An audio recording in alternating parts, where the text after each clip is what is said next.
اللہ جس کا چاہتا ہے رزق فراخ کر دیتا ہے اور جس کا چاہتا ہے تنگ کر دیتا ہے،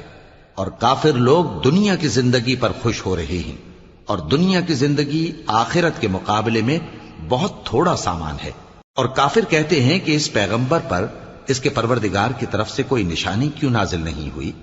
کہہ دو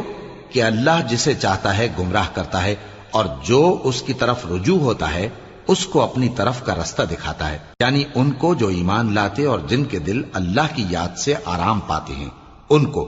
اور سن رکھو کہ اللہ کی یاد سے ہی دل آرام پاتے ہیں۔ جو لوگ ایمان لائے اور عمل نیک کیے ان کے لیے خوشحالی اور عمدہ ٹھکانہ ہے۔ جس طرح ہم پہلے پیغمبر بھیجتے رہے ہیں اسی طرح اے نبی ہم نے تم کو اس امت میں جس سے پہلے بہت سی امتیں گزر چکی ہیں بھیجا ہے، تاکہ تم ان کو وہ کتاب جو ہم نے